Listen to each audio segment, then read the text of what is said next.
오늘은 이사야서 42장을 함께 살펴볼 건데요. 여호와의 종의 성품과 사역, 이런 제목으로 함께 살펴보도록 하겠습니다. 우리는 이사야서를 전체 보기와 세부 보기를 우리가 계속 해나가고 있는데요. 잠깐 전체 보기를 하게 되면 이사야서는 큰 세 단락으로 나눠져 있다, 이렇게 했죠. 그래서 앞쪽에서는 회개에 대해서 다루고, 중간에서는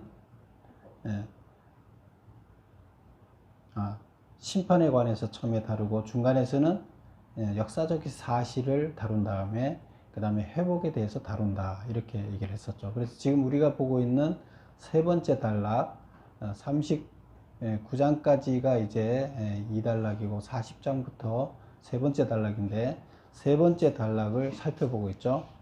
회복, 구원에 관한 것을 보고 있습니다. 그래서 세 번째 단락은 또 이렇게 크게 세 덩어리로 나눌 수 있다. 회복과 구원에 관한 이야기를 세 단락으로 나눌 수 있다, 이렇게 했었죠. 그래서 40절부터 9개 장씩 이렇게 나눠서 27장, 세 번째 단락은 27장으로 되어 있는데 9장 이렇게 나눠서 9장씩 어떻게 구성되어 있느냐. 앞쪽에는 구원받는 이야기에 대해서 회복, 구원받는 이야기를 얘기를 하고 있고, 두 번째 단락 9장에서는 무슨 얘기를 할까요? 구원자에 대해서 얘기를 한다. 그 다음에 세 번째 마지막 단락에서는 이스라엘의 미래에 대해서, 회복된 이스라엘의 미래에 대해서 얘기한다, 이렇게 얘기를 했었죠. 그럼 우리가 지금 보고 있는 것은 어디예요? 세 번째 단락 중에서 첫 번째 단락을 보고 있죠. 그래서 48장까지가 첫 번째 단락인데, 40장부터 48장 첫 번째 단락, 구원받는 이야기를 하고 있어요. 그래서 구원은 일단 현실적인 구원과 궁극적인 구원 두 개로 나눠볼 수 있는데요. 현실적인 구원은 지금 현재 이스라엘 백성에게 어떤 구원이에요? 당장 포로 생활로부터 벗어나서 회복되는 게 이제 1차적인 구원이 되겠죠. 2차적인 구원은 뭐예요? 이 땅에 사는 삶의 구원이 아니라 우리의 영혼의 구원이죠. 그래서 우리가 죄로 죽을 수밖에 없게 돼 있는 우리가 죄의 문제를 해결받고 궁극적으로 구원을 받는 이야기죠. 결국 하나님께서는 이스라엘 백성을 부른 것은 온 인류가 죄의 문제를 해결받고 구원받게 하도록 하기 위해서 지금 부르신 거잖아요. 그래서 그 일이 있는데, 그 일이 구원입니다. 그래서 구원은 현실적인 구원만 얘기하는 것이 아니라 궁극적인 구원까지를 얘기를 하는데, 이것은 두 가지가 여기서는 복합적으로 전개되어 있다. 그래서 두 가지 얘기를 동시에 합니다. 그래서 현실에도 구원을 받으면서 궁극적으로도 구원을 받는다는 이야기를 계속 같이 연관시켜서 얘기를 하고 있습니다. 오늘도 마찬가지예요. 그래서 지금 오늘은 42장은 구원의 이야기를 하고 있는데, 어떤 구원을 얘기하고 있냐면, 구원자가 어떤 성품을 갖고 있는지, 구원자가 등장하는데, 하나님이 세운 구원자가 종이라는 구원자가 있어요. 이스라엘도 원래 종으로 세웠죠. 근데 그 이스라엘 종으로 안 되니까 또 다른 구원자 종을 세웠어요. 그래서 그 종을 세워서, 그 메시아라는 종을 세워서 그를 통해서 구원하는 이야기를 하고 있어요. 그래서 사실 이것은 그 구약에서 이사야서에서 메시아를 처음 이렇게 하나님께서 이사야에게 보여주고 이사야가 예언을 하는 거기 때문에, 이때 당시는 놀라운 이야기였어요. 지금은 뭐 메시아에 대해서 이미 다 알고 있으니까 그런데, 이때는 메시아라는 얘기를 들어보지 못했던 때 처음으로 하나님께서 메시아를 보여주고, 하나님의 종을 보여주고, 그것을 예언하게 하고 기록하게 한 그런 내용입니다. 그래서 오늘 그 메시아가 어떤 성품을 갖고 있고 어떤 사역을 하고 있는지, 그걸 얘기를 하고 있습니다. 그래서 첫 번째 단락은 9절까지는 여호와의 종의 성품과 사역이 어떠한가를 보여주고, 그 다음 두 번째 단락은 이제 10절부터 17절까지인데, 한번 다 같이 읽어볼까요? 종의 사역에 대한 인류의 반응과 포로 귀환. 그래서 종이 어떤 구원 사역을 할 거 아니에요. 그러면 그 구원 사역을 하는 데 대해서 구원받은 자들이 어떤 반응을 일으키는 거예요. 그럼 뭐 구원받은 자가 뭘 하겠어요? 찬양하겠죠. 그 다음에 그 구원을, 궁극적인 구원을 이루기 위해서 1차적인 구원, 포로로부터 돌아오는 이야기를 또 같이 하고 있다 하는 거고요. 그 다음 세 번째 단락은 읽어보겠습니다. 시작. 종의 출현을 요구하는 이스라엘의 형편. 사실은 이것은 종의 출현, 이 종, 메시아라는 이 종의 출현이 필요하다. 이 필요성을 얘기하고 있는데, 사실은 이것은 맨 앞에서, 본문 앞에서 얘기를 해야 되겠죠. 이 그 42장 앞에서 메시아가 필요해서 메시아가 등장했다 이렇게 해야 되는데, 이사야서에는 항상 이렇게 먼저 중요한 얘기를 먼저 한 다음에 이렇게 도치법을 많이 씁니다. 앞에서도 우리 그런 부분을 봤죠. 단락 자체를 도치를 해버려요. 그래서 왜 메시아가 필요한지는 뒤쪽에다 이렇게 도치해서 나와요. 이게 덜 중요하다는 거예요. 더 중요한 건 메시아 성품이 중요하니까 그걸 앞으로 빼갖고 설명을 하는 거예요. 그래서 원래는 이 부분이 맨 앞쪽에 나와야 되는데 이걸 뒤로 빼고 메시아 성품이 더 중요하다 생각해서 그거를 이렇게 도치시켜 놨다. 이렇게 보시면 됩니다. 그래서 이런 내용을 살펴보겠습니다. 그러면 1번을 보겠습니다. 본장은 하나님이 구원자로 세우신 종 메시아에 대하여 다룬다. 종에게 어떤 수식어를 사용했는가? 자, 42장 1절을 한번 볼까요? 내가 붙드는 나의 종. 내가 붙드는 종이라는 거 있죠. 나의 종인데 어떤 종이냐? 내가 붙드는. 내가 누구예요? 하나님이죠. 하나님이 붙드는 종. 그 다음에 내 마음에 기뻐하는 자. 하나님의 마음에 쏙 드는 자. 그래서 하나님을 기쁘게 하는 자라는 거예요. 그 다음에 내가 택한 사람. 하나님이 택한 사람이에요. 아무나가 아니고. 그 다음에 내가 나의 영을 그에게 준 자. 나의 영이라는 건 성령이죠. 하나님의 영을 부어준 자. 이렇게 표현을 하고 있어요. 그래서 하나님의 종, 하나님이 사용하는 종은 바로 이런 자들이 되어야 된다. 이것은 이제 우리가 예수님이 이 메시아가 이런 성품을 가졌다 그러면 우리도 이런 성품을 닮아가야 되겠죠. 그래서 그런 것을 이렇게 드러낸다. 그래서 우리도 하나님 뜻에 합당한 자, 하나님이 택할 수 있는 자, 하나님의 영을, 성령을 받는 자들이 다 되어야 되겠죠. 그래야 주님의 종으로 온전히 설 수가 있겠죠. 그 다음에 보겠습니다. 두 번째 문제. 종이 이방에 정의를 베풀리라는 무슨 뜻인가? 1절 지금 보면 나의 영을 그에게 주었은 즉 그가 이방에 정의를 베풀리라. 이방이라는 것은 하나님을 믿지 않는 사람들, 다시 말하면 온 인류 이렇게 보면 되겠어요. 온 인류에 뭘 준다고요? 정의를 베푼다. 이것은 구원을 베푼다. 이런 얘기예요. 그러면 그 구원이 뭐냐? 올바르게 살아가면 구원을 받는 거죠. 그렇죠? 그래서 올바르게 살아가는 법을 그들한테 어떻게 한다? 알려준다. 그게 구원의 법이에요. 그래서 올바르게 살아가는 법을 알려준다. 베푼다는 알려준다. 그래서 그가 이방에 정의를 베풀리라. 자, 또 어디에 그 똑같은 말이 나오나 하면 3절 끝에 보세요. 정의를 시행할 것이며, 이거 정의를 시행할 것이며 또 어디에 나오나 하면 4절 보면 낙담하지 아니하고 세상에 정의를 세우기에 이르리니, 처음에는 베푼다 그러고 그 다음에 시행하고 그 다음에 정의를 세우는데 이른다. 완성시킨다는 얘기예요. 그래서 하나님의 법대로 살아가도록, 구원의 법대로 살아가도록 완성시킨다.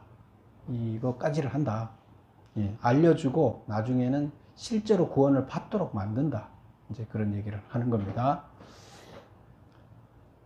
3번 보겠습니다. 여호와의 종의 성품 세 가지는 무엇인가? 1번 보면 외치거나 목소리를 높이거나 소리를 거리에 들리게 하지 아니한다. 여호와의 종이 성품이 어떠냐 하면 막 소리를 외치거나 목소리를 높이거나 소리를 거리에 들리게 하지 아니한다. 이것은 이런 사람은 어떤 사람들이에요? 자기를 드러내려는 사람들이에요. 자기 목소리를 다른 사람보다 크게 한다는 얘기는 자기 자신을 다른 사람 앞에 드러내려고 한다는 표현을 이렇게 쓰고 있는 거예요. 그러면 예수님은 이걸 한다는 거예요? 안 한다는 거예요? 안 한다는 거잖아요. 아니하며 아니하며 아니하며. 그래서 자신을 드러내지 않는 겸손한 성품. 하나님만을 드러내고 자기는 드러내지 않는다. 그래서 겸손한 성품을 가진 종이다. 이렇게 표현을 하고 있어요. 누가 가르쳐 준 거예요? 하나님이 가르쳐 준 거예요. 누구한테? 이사야한테 하나님이 가르쳐 준 거예요. 그래서 메시아는 자신을 드러내지 않는 겸손한 성품을 가졌다. 두 번째, 상한 갈대를 꺾지 아니하며 꺼져가는 등불을 끄지 아니한다. 상한 갈대를 꺾지 않는다. 이게 우리 호숫가에 가면 갈대가 막 간 갈대가 있잖아요. 근데 그 갈대가 바람에 날려서 뚝 꺾여 있어요. 그럼 이 갈대는 제대로 자라지 못하잖아요. 목숨이 간달간달하는 거죠. 이게 뭐 언제 죽을지 모르는 그 상황이죠. 그 다음에 꺼져가는 촛불이라는 것은, 등불이라는 것은 기름이 없거나 심지가 다 타서, 둘 중에 기름이 없어도 꺼지고 심지가 다 타서 꺼지는 거잖아요. 그럼 이제 꺼져서 이제 끝나는 거예요. 결국 죽을 수밖에 없는, 아주 별 볼 일 없는, 아무 의미가 없는 존재, 세상 사람들의 눈으로 보면. 그런데 그런 자를 어떻게 한다고요? 꺾지 않는다. 그래서 상한 갈대를 꺾지 않으며 등불을 끄지 않는다. 그래서 이것은 뭘 말하냐면 죄로 인해서 죽을 수밖에 없는 꺼져가는 등불과 같은 우리들을 살리기 위해서 그들의 죄를 대신 지고 죽으시는 사랑과 희생의 성품을 가지신 분이다. 근데 그 꺼져가는 거 아무 의미가 없는데 그 꺼져가는 생명, 죄로 인해서 아무 무가치하게 죽어가는 그 생명을 살리기 위해서 자신이 죽는 거예요. 그런 그의 고통, 아픔을 아파하는 그런 성품을 가진 분이다. 그 다음에 세 번째, 쇠하거나 낙담하지 아니하고 정의를 세우기에 이르는 분이다. 그러나 쇠하거나 낙담하지 않고, 이것은 어떤 이 하나님의 종이 활동을 하다 보면 이 땅에 거대한 세력이 존재하죠. 악의 거대한 세력이 존재하는데 그 거대한 세력과 부딪히게 되는 거죠. 그러면 너무나 선의 세력은 미세하지만, 그러나 쇠약해서 싸워서 바위에 계란을 던지는 것 같지만, 그러나 절대로 포기하지 않는 그런 것을 얘기해요. 그 다음에 낙담하지 않고 포기하지 않고 정의를 세우기에 이르는, 정의를 세우기에 이른다는 것은 결국에 구원의 법을 완성시켜서 구원받도록 만드는 그런 뜻이에요. 올바르게 사는 법을 가르쳐서 정의에 이른다는 것은 구원을 받기에 이른다는 거예요. 구원받기에 이르도록 만든다. 끝까지 계란의 바위를 쳐가면서 끝까지 인내하면서 구원을 이루어낸다는 뜻이에요. 그래서 이 구원은 믿음이 없이는, 구원에 대한 믿음이 없이는 이뤄낼 수가 없죠. 믿음이 없이는, 이길 수 있다는 믿음이 없이는 계란으로 바위를 칠 수는 없죠.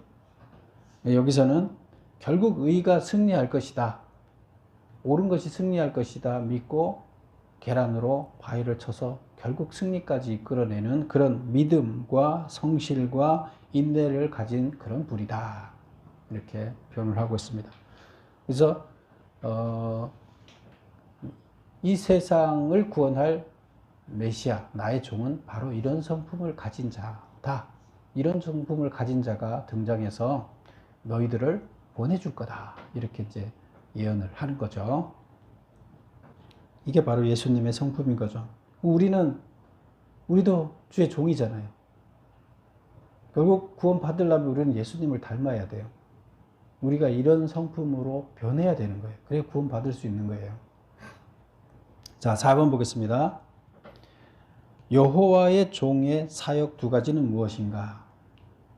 이 성품은 이런데 이분이 그러면 어떻게 해서 어떤 사역을 하느냐? 5절에 보면 하늘을 창조하여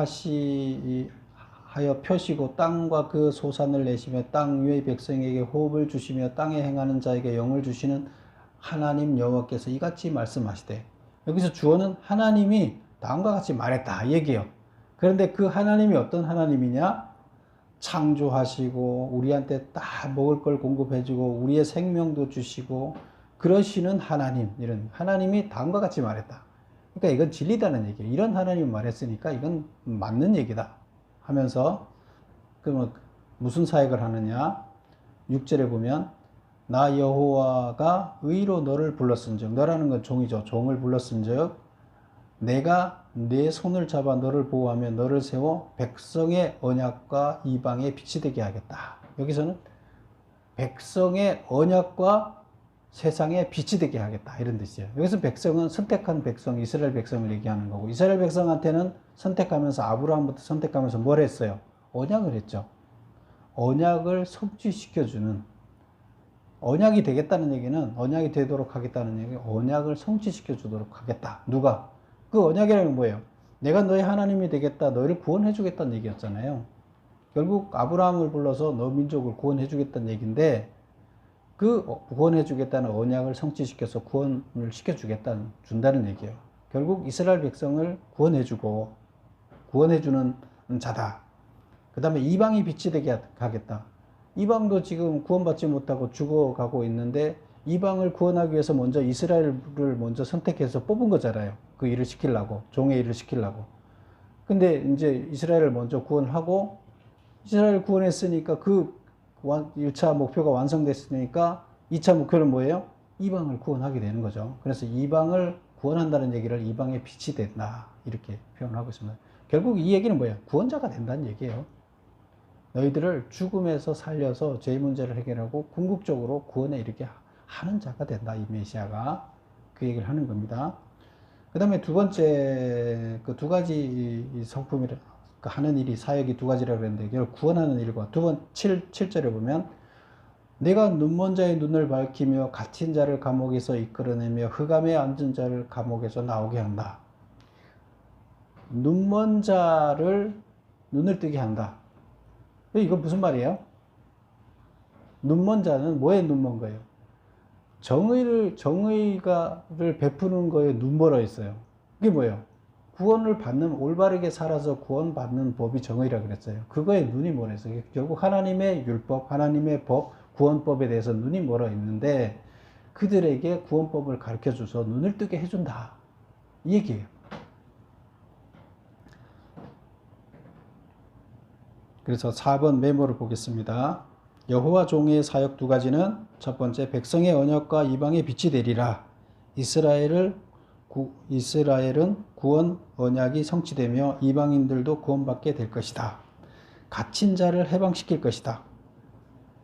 눈먼 자를, 소경을 눈뜨게 하고 갇힌 자를 같은 말이죠. 이것은 참 진리를 깨닫지 못하고 죄의 노예가 되어 있는 자들을 참 진리, 구원의 진리를 깨닫도록 해서 해방시켜 줄 것이다, 이 얘기예요. 그래서 여호와의 사역 두 가지는 구원과 진리를 깨닫게 해주는 이 두 가지를, 구원을 받게 하려면 진리를 깨닫게 해줘야 되겠죠. 진리를 깨닫게 해주고 구원의 길을 가르쳐주고 구원 받도록 이끌어내신다, 이 말씀이에요. 그 사역을 하신다. 결국 다 합쳐지면 뭘 하신다는 거예요? 구원을, 모든 백성들을 구원하시는 일을 한다. 구원하는 일을 한다. 메시아가 그런 얘기가 되겠죠. 그래서 메시아 사역은 구원이에요. 5번 보겠습니다. 이사야는 새 노래로 찬양하라고 했다. 새 노래란 무엇인가? 새 노래를 부를 찬양대원으로 세워진 사람은 누구인가? 그래서 지금 그 9절까지는 하나님이 세운, 구원자로 세운 이 그 메시아가 어떤 성품을 가졌고 어떤 일을 할 것인가를 얘기를 했는데, 이제 그 일이 이루어지면, 구원을 받게 되면 그 구원의 혜택을 받은 자들은 뭘 할까요? 뭔가를 하겠죠. 자기들 죽을 수밖에 없었는데 자기를 대신 죽고 자기를 살려서 구원받게 해줬으니까 뭔가 해야 되겠죠. 그래서 여기서는 찬양하라고 얘기를 합니다. 명령을 합니다. 너희를 구원해준 그 메시아를 찬양하라. 이사야가 그 얘기를 합니다. 그래서 이사야는 새 노래로 찬양하라고 했다. 메시아의 혜택을 받았으니까 찬양하라. 그러면 새 노래로 찬양하라 그랬는데 그럼 새 노래가 뭐냐는 거예요. 새 노래란 무엇인가? 1 메모 보겠습니다. 새 노래란 하나님이 행하려 하시는 이전에는 없었던 새로운 사역에 관한 노래를 말한다. 하나님이 행하시려는 새로운 사역이 뭐예요? 구원 사역이잖아요. 그 구원 사역을 찬양하라는 거예요. 너희들 구원해줬지 않느냐? 하나님의 그 거룩한 구원 사역을 찬양해라. 이게 새 노래예요. 새 노래의 내용은 구원 사역을 얘기를 하는 거예요. 그래서 새로운 사역이란 이전에 없었던 새로운 사역이란 1차적으로는 포로로부터의 해방이나 궁극적으로는 죄로부터의 구원을 말한다. 아시겠죠? 그 다음에 이제 그러면 누구한테 찬양을 하라고 했느냐? 본문을 한번 볼까요? 우리 10절 한번 볼까요? 항해하는 사람들과 항해는 바다에서 하죠. 항해하는 사람들과 바다 가운데 만물, 섬들과 거기에 사는 사람들. 그 다음에 또 11절에 보면 광야와 거기에 있는 성읍들과 게달 사람이 사는 마을. 이 게달은 어디를 얘기하나 하면 게달은 원래 그 사라가 낳은 자식이에요. 그래서 사라가 낳은 자식이 사라가 아니라 사라가 아니라 이스마엘 있잖아요. 하갈이 낳은 자식을 뜻하는 건데요. 그래서 이스마엘의 후손의 이름이에요. 후손 중에 한 사람의 이름인데 그 후손 중들이 어디에 살았어요? 아라비아에 살았잖아요. 그래서 아라비아 사막을 뜻해요. 게달이라는 것은. 그 다음에 12절에 보면 12절이 아니라 11절 후반에 보면 셀라의 주민들은 노래하며, 이 셀라는 어디를 얘기하냐면 그 바위라는 뜻이에요. 셀라가. 그래서 그 에돔 지역에 가면 에서가 살았던 에돔 지역이 페트라라는 데가 있어요. 페트라 바위로 막 큰 바위가 바위에 굴을 파서 사는 그런 지역이 빨간 벽돌로처럼 그 바위가 다 붉게 돼 있고 거기에 굴을 파서 사는 데를 이제 페트라라고 하는데 바위산이죠. 빨간 붉은 바위산. 그래서 거기를 이제 에돔 성읍한데 셀라라고 얘기를 해요. 그래서 에돔 지역을 얘기를 하는 거예요. 그래서 아라비아 지역, 에돔 지역 뭐 이렇게 얘기를 하는데 이 얘기는 전체적으로 합쳐서 뭐냐 하면 바다와 사막과 지금 그 사람들이 알고 있는 그 주변의 모든 지역, 모든 사람들, 인류 모든 사람들이 이런 뜻이에요. 그래서 찬양대원을 누굴 쓰라는 거예요? 인류 모든 사람들이 찬양대원을 해서 찬양하라. 그럼 인류 구원받은 사람이 인류 전체라는 얘기가 되는 거예요. 모두를 구원했다 이런 뜻이에요. 그러니까 구원받은 자들은 다 찬양해라 이런 얘기가 되는 겁니다. 그래서 두 번째 보겠습니다. 메모 두 번째, 찬양대원으로 세워진 사람은 종의 사역으로 구원의 길이 열린 자로 바다와 섬과 광야와 게달과 셀라에 사는 사람, 즉 온 인류이다. 구원받은 모든 자가 찬양해라. 근데 그 사람들이 온 인류 사람들 다다. 그러니까 하나님께서는 메시아를 통해서 온 인류가 구원받는 길을 열어놓으셨다는 거죠. 그 얘기를 합니다. 이거는 지금은 우리는 하도 들어서 아무 의미가 없는 얘기지만 처음 이게 지금 이 메시지가 선포될 때는 대단한 이야기예요. 6번 보겠습니다. 이사야는 하나님이 종을 통해 행하게 될 새로운 사역 중 1차적으로 진행될 포로로부터 해방되는 장면을 어떻게 묘사하고 있는가? 좀 전에 이제 찬양하라는 얘기를 10절에서 13절까지 했고요. 14절부터 이제 17절까지 나오는 이야기가 이제 포로로부터 돌아오는 이야기인데 이게 새 사역, 메시아가 행하는 새 사역의 1차 사역이라고 그랬죠. 구원 사역의 1차, 현실적인 구원과 궁극적인 구원이 있는데, 현실적인 구원인데, 궁극적인 구원을 얘기하기 전에 현실적인 구원을 얘기를 해야 궁극적인 구원이 이제 이해가 되는 거죠.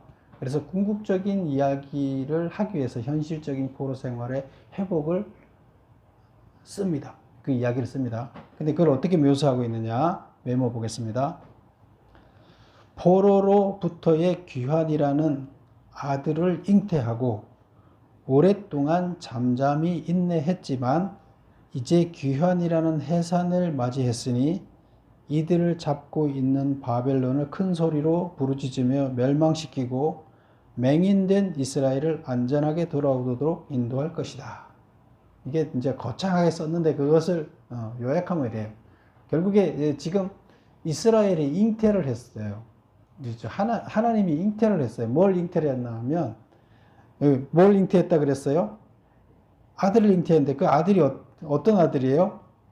포로로부터 귀환하는 것을 아들이라고 봤어요. 아들을 낳는다고 하면 포로로부터 귀환된다는 얘기예요. 그래서 포로로부터 귀환돼야 되는 간절한 소망을 뱃속에다 베고 그걸 실현시켜야 돼요. 그래서 이걸 잉태했어요. 간절한 소망이 뭐예요? 포로로부터 귀환이에요. 그래서 그것을 잉태시켰어요, 하나님이. 그러면 이걸 해산을 시켜야 될 거 아니에요. 해산된다는 것은 결국 포로로부터 완전 해방된다는 얘기죠. 포로로부터 자유인으로 돌아온다는 얘기인데, 그래서 이 해산의 고통을 하고 있는데, 해산을 하기 위해서 10달 동안 조용히 있잖아요. 애를 베고 있잖아요. 아무 소리 안 하고. 그런데 해산할 때는 배 아프다고 난리치고 해산하잖아요. 하나님이 지금 뭐 하고 있었어요? 70년 동안 포로들을 가만히 뱃속에 품고 해산시키려고, 가만히 포로로부터 귀환시키려고 가만히 품고 조용히 있었어요. 때가 됐어요. 10달이 됐어요. 70년이 됐어요. 그래서 어떻게 한다고요? 해산시키려고 소리를 치는 거예요. 그 소리를 치는 게 뭐냐면 바벨론을 작살내는 거예요. 그 표현을 여기서 하고 있어요. 그래서 나는 너희들을 잉태하고 아들로 잉태를 했었다. 해방시키기 위해서. 그리고 해방시키는 해산의 고통을 지금 하는데 그 해산의 고통이 내가 바벨론을 작살내는 거다 하고 표현을 하고 있어요. 그렇게 표현을 하고 있고요. 그리고 이제 돌아오는 길에 이스라엘은 안전하게 돌아오도록 한다는 얘기를 하는데, 추가적으로 우상을 섬기는 자는 구원받지 못할 것이다. 그래서 다 해산을 시켜서 복귀시키는데, 어떤 자? 우상을 섬기는 자는 돌아오지 못하게 구원해주지 않을 것이다. 이렇게 얘기를 하고 있습니다. 당연한 얘기죠. 그래서 구원 사역 중에서 포로로부터 회복되는 이야기를 이렇게 해산과 비유해서 표현을 하고 있다. 그 다음에 이제 마지막 단락을 보겠습니다. 마지막 단락 7번 보겠습니다. 논리적인 순서로 기록한다면 본 단락은 본장이 어디에 위치해야 되는가? 맨 앞에 있어야 된다. 그렇게 했죠. 왜? 왜 메시아가 나타나야 메시아가 필요한지, 메시아라는 종을 하나님이 보내야 되는지 필요성을 얘기하기 때문에 맨 앞에 원래 있어야 되는데, 더 지금 두 번째 단락을 강조하기 위해서 맨 앞에 있는 것을 뒤로 빼버렸다. 이렇게 보면 됩니다. 8번 보겠습니다. 하나님이 이스라엘을 향해 어떤 계획을 가지고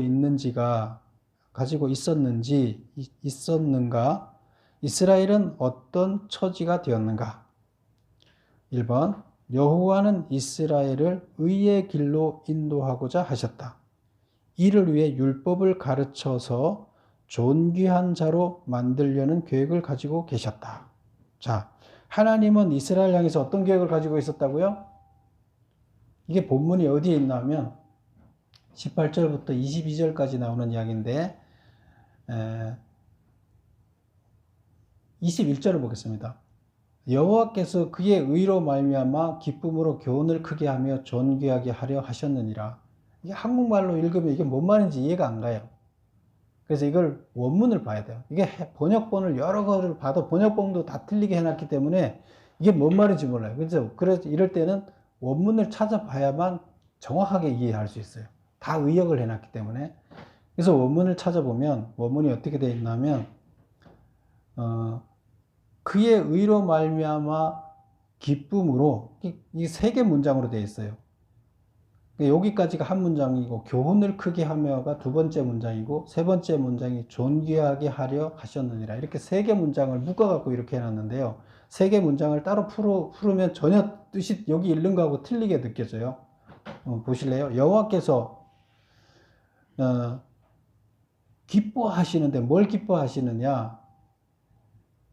의의 길로 이 이스라엘 백성을 의의 길로 인도하는 것을 기뻐하신다. 이게 첫 번째 문장이에요. 하나님께서 이스라엘 백성을 의의 길로 인도하는 것을 기뻐하신다. 여기 아까 의가 뭐라 그랬어요? 정의 의가 뭐라 그랬어요? 구원이라 그랬죠. 올바로 살도록 해서 구원받게 하는 것. 그러니까 하나님께서는 이스라엘 백성들이 올바르게 사는 길을 택하는 것을 기뻐하신다. 이런 뜻이에요. 구원받는 것을 기뻐하신다. 올바로 살아가는 것을 기뻐하신다. 이게 첫째 문장이고, 두 번째 문장은 그래서 교훈을 크게 하셨다. 이게 뭐냐면 율법을 아주 거창하게 가르치셨다. 이런 얘기예요. 알죠? 이게 무슨 말인지? 율법을 아주 엄청나게 중요하게 가르쳤다는 얘기예요. 올바르게 살아가기 위해서. 그 다음에 세 번째 문장은 그래서 이스라엘 백성을 존귀하게 만들려고 했다. 이런 뜻이에요. 이해하시죠? 그러면 지금 여기 나오는 문장 읽은 거하고 내용이 비슷해요? 틀려요? 뭔가 좀 여기 문장으로는 이해가 좀 안 되죠? 근데 결국 이 얘기는 뭐냐면 이스라엘 백성을 온전하게 하나님의 뜻에 맞게끔 온전하게 살도록 하는 것을 기쁘게 여겼어서 이스라엘 백성에게 율법을 주시고 이스라엘 백성을 존귀한 자로 만들려고 하셨다. 이런 뜻이에요. 그래서 여기를 보면 메모 보면 여호와께서는 이스라엘을 의의 길로 인도하시고자 하셨다. 이를 위해 율법을 가르쳐서 존귀한 자로 만들려는 계획을 가지고 계셨다. 이렇게 제가 이제 해석을 해놨습니다.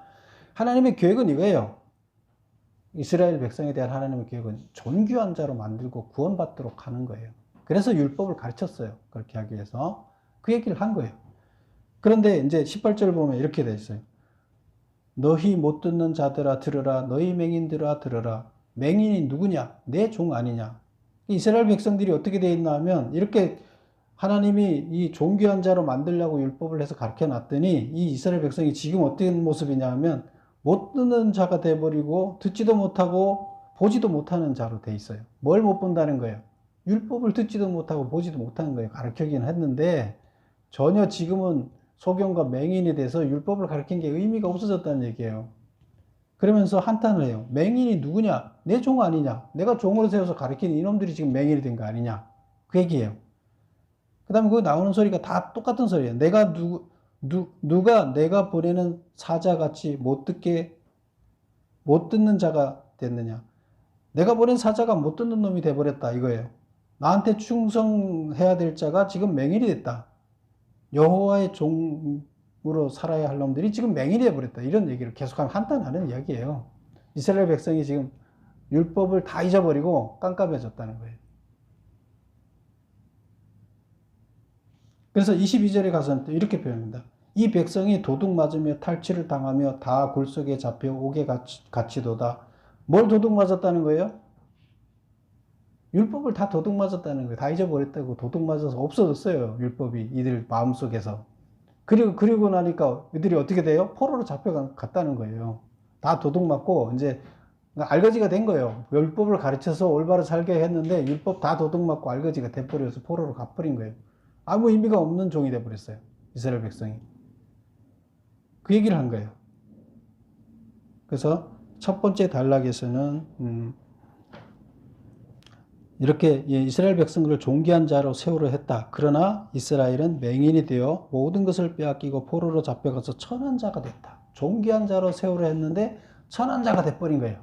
지금 종이 돼버린 거예요. 종이 안 되게 하려고 이렇게 한 거잖아요. 근데 종이 돼버렸어요. 그 다음 보세요. 9번. 하나님은 왜 이스라엘을 포로로 넘겼는가? 하나님이 또 다른 종을 보내야 하는 이유는 무엇인가? 하나님은 왜 포로로 보냈는가? 24절을 볼까요? 야곱이 탈취를 당하게 하신 자가 누구냐? 야곱은 이스라엘이죠. 이스라엘이 탈취를 당하게 만든 자가 누구냐는 거예요. 이스라엘을 약탈자에게 넘기신 자가 누구냐? 여호와 아니냐? 하나님이 넘겼다는 거예요, 이들을. 왜 넘겼어요? 정신 차리게 해야죠. 지금 율법을 다 가르쳤더니 율법을 다 팔아먹고 다 도난당하고 거룩한 자로 세우려 했더니 완전히 천한 자가 돼버렸잖아요. 그러니까 정신 차리게 하려면 율법을 다시 기억나게 해서 다시 회복시키려면 새로운 사람을 가르치는 것보다 이들 돌아오게 하는 게 빠르지 않을까. 하나님은 절대로 아무나 막 버리지 않잖아요. 다시 만들어 쓰시면 지금 어떻게 해요? 이들을 지금 용광로 속에 집어넣어서 오염물을 제거해버려야 될 거 아니에요. 그리고 율법만 싹 남아있는 자로 만들어 놔야 될 거예요. 그게 이제 순금이기 때문에 율법만 그 마음속에 하나님을 바라보는 그 믿음만 남게끔 하고 나머지를 다 빼버려야 돼요. 용광로에 집어넣은 거예요. 이게 그들을 포로로 넘겨줘 약탈자에게 넘긴 자가 누구냐? 여호와다. 그런데 왜 그렇게 했느냐? 우리가 그에게 범죄하였도다. 이스라엘이 하나님한테 범죄했기 때문에 그렇다. 그들이 그의 길로 다니기를 원하지 않으며 백성들이 하나님이 가르쳐준 길로 다니기를 원하지 아니하며 하나님의 교훈을 순종하지 아니하였도다. 율법을 가르쳐줬는데 안 지켰다는 얘기예요. 버렸다는 얘기예요. 그래서 하나님이 다시 율법으로 그들을 회복시키게 율법이라는 순금으로 남아있도록 하기 위해서 용광로에 집어넣었다. 그런 얘기가 되는 겁니다. 그 다음에 이제 그러면 다른 종을 보내야 하는 이유는 뭐냐? 그런데도 깨닫지를 못하고 있어요. 자기들이 지금 왜 이렇게 됐는지, 소경이 됐는지, 지금 불순물로 가득 차서 오염물로 가득 차 있는지를 깨닫지를 못하고 있는 거예요. 그럼 이럴 때 어떻게 해야 돼요? 누군가를 보내서 그들을 깨닫도록 하고 스스로 깨우쳐서 돌아오도록 해야 할 필요가 있는 거예요. 그렇죠? 스스로 어떻게 못하면 또 새로운 종을 보내서 깨우치도록 만들어야 됩니다. 세상 사람들이 깨우치지 못하니까 사람을 세워서 훈련시켜서 이스라엘을 세워서 훈련시켜서 그들로 하여금 하나님을 보여주는 일을 했는데 이 보여주는 훈련받은 놈들이 이게 다 또 이렇게 훈련 내용을 까먹고 지금 다른 사람들이랑 똑같아졌으니까 그들을 다시 일깨우려면 또 새로운 메시아를 보내야 되는 거예요. 그래서 이 메시아가 있어야 할 필요성이 있다. 종이라는 이스라엘을 보냈더니 그들이 역할을 못하기 때문에 메시아를 보낼 수밖에 없는 상황이 됐다. 그래서 지금 1절에서 보면 내가 내 영을 부어서 메시아를 보낸다. 그리고 그가 구원의 길을 다시 가르쳐 줄 것이다. 이런 얘기를 하는 거예요.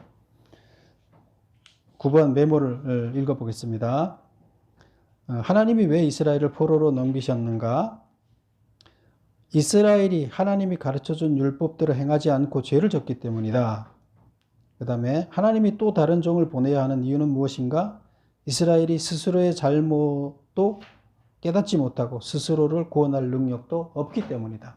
그래서 종을 보내서 다시 깨닫고 종의 역할을 감당하도록 하도록 하기 위해서다. 이렇습니다. 우리는 이 이야기를 보면서 우리가 이 땅에 보내진 이유는 하나님의 종으로 세워졌다고 보면 돼요. 그렇죠? 이 땅에 모든 자는 하나님의 종으로 세워졌어요. 그래서 이 땅에 오염된 이 땅을 회복시켜서 하나님 나라를 회복시켜서 이거를 하나님 나라를 건설한다고 얘기를 하는 거예요. 하나님 나라의 건설하는 일에 동참해야 되는 거예요. 이게 바로 하나님의 종이 해야 할 역할이에요. 우리들은 다 하나님의 종이 되어야 됩니다. 여기서 얘기하는 메시아가 바로 우리가 따라가야 할, 우리의 표본이 되어야 할 하나님의 종입니다. 그래서 우리는 메시아와 같은 성품을 가지고 같은 사역을 감당해야 할 책임을 져야 됩니다. 그랬을 때 우리는 구원의 대열에 들어갈 수가 있고 하나님께 상 받는 자가 될 것입니다. 여러분 모두 다 메시아를 닮아간 여러분이 되시기를 바랍니다. 기도하겠습니다.